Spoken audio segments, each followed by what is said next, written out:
¿Hasta qué punto se han tergiversado las palabras de Felipe Massa hacia Alonso cuando fueron compañeros en Ferrari? Prepárate para vivir unas declaraciones sin precedentes mientras descubrimos cómo el brasileño en realidad no ataca al Magic en ningún momento y cómo en su lugar lo que hace es cargar contra el supuesto trato de favor procedente de la escudería. Sin más dilación, comencemos. Como todo lo que sucede alrededor de Padre Alonso, la mínima referencia informativa que tenga que ver con el piloto asturiano se viraliza como la pólvora. Dicho esto, no sorprende que unas breves referencias de Felipe Massa en un poco conocido medio polaco hayan tenido tan enorme repercusión. Hasta aquí todo normal. El problema viene cuando a modo de teléfono descompuesto, la información empieza a distorsionarse, de forma inconsciente o deliberada, en búsqueda de audiencia. Sin duda, este podría ser un caso de manual. Haciendo una rápida búsqueda en Google, ustedes mismos podrán juzgar si el tono de las declaraciones de Felipe Massa se corresponden con el sentir de lo realmente dicho por el brasileño. Observen de entrada el contraste entre lo extraído del texto para los titulares y cómo comienza su comentario acerca de su excompañero de equipo. Antes que nada, Fernando es un piloto increíble. No hay nada más que decir ahí.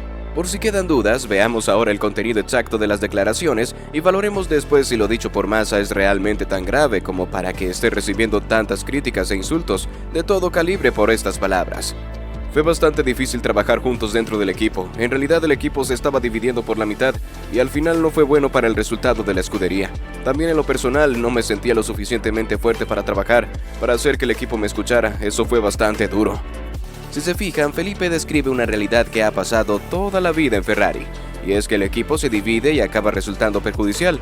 ¿Acaso es algo diferente a lo que ocurre hoy día entre Charles Leclerc y Carlos Sainz? La diferencia es que Carlos Sainz es muy fuerte mentalmente y sabe sobreponerse a una situación donde el equipo siempre ha basculado hacia el lado del monegasco. El propio Felipe reconoce no sentirse suficientemente fuerte, y no se le puede culpar de ello, porque muy pocos aguantan esa situación en Ferrari. Vean, sin ir más lejos, el hundimiento espectacular de Sebastian Vettel, cuando el equipo le dio la espalda y se pasó en masa al barco de Leclerc. No quiero decir que no fuera justo, el equipo no hizo nada malo, proseguía Massa, pero trabajaron y trataron a Fernando de tal manera que no había ninguna posibilidad de que saliera nada bueno para mí. Cuando llegué con Schumacher era diferente, pero solo estuve una temporada con él. El brasileño lo único que está diciendo es cómo le afectó mentalmente aquella situación.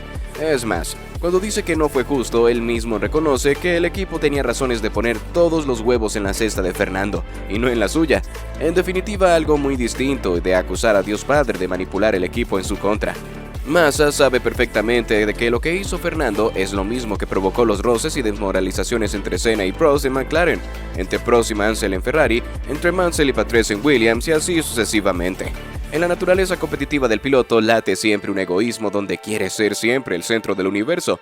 El propio Jos Verstappen sufrió un abandono total del equipo Benetton, absolutamente volcado en Michael Schumacher. Es obvio que esa sea la herida por la que ha respirado siempre. Su obsesión de que su hijo Max siempre sea el ombligo del mundo de Red Bull no es para nada casual. Verstappen está en un escalón por encima de todos, pero para un piloto cuando ve que la atención de su equipo está totalmente volcada hacia su compañero, la brecha, lejos de acortarse, se agranda. Un Red Bull en días de dificultad sufría con esa filosofía perjudicial que trataba de explicar Massa. El caso Marc Márquez y las dificultades actuales de Honda HRC es un ejemplo del libro de esa situación. Si esto es moneda común en las carreras de coches y motos, en Ferrari es algo si cabe aún más habitual. En una entrevista con Clay Regazzoni en 1995, el piloto suizo recordaba un sentir muy parecido al que hoy siente Massa. Yo recomendé a Niki Lauda al Commendatore. Yo le enseñé cómo funcionaban las cosas en Maranello, pero en poco más de un año Niki había maniobrado para llevarse al equipo a su terreno. Regazzoni no hablaba de Lauda desde el rencor, solo describía la crueldad de la competición.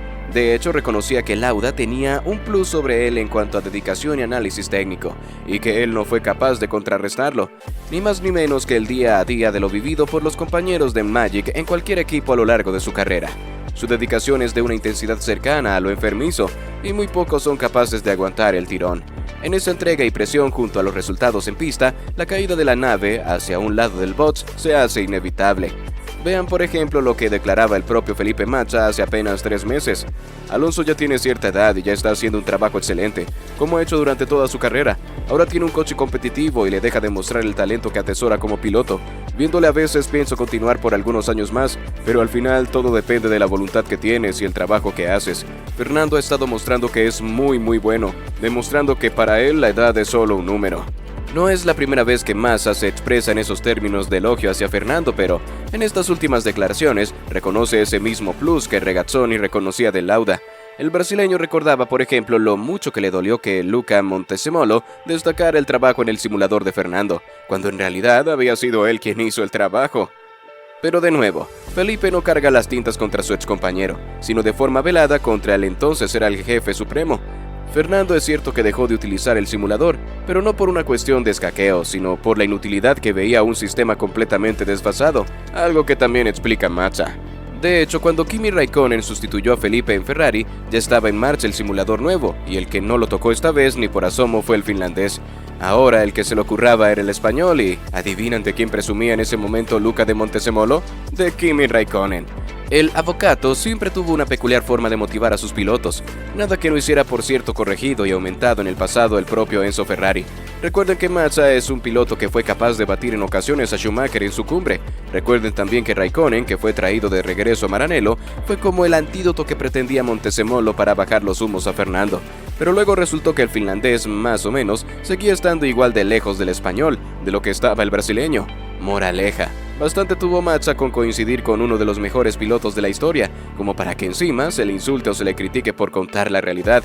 Como hemos podido ver, para muchos Padre Alonso tiene fama de ser un piloto exigente y complicado, especialmente cuando el equipo en el que milita no rinde según sus exigencias. Sin embargo, en Aston Martin afirman lo contrario.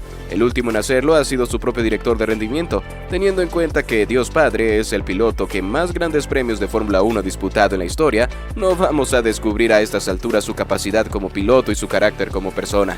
Sin embargo, las personas evolucionamos a medida que cumplimos años, acumulamos experiencias y tomamos decisiones, sean acertadas o erróneas.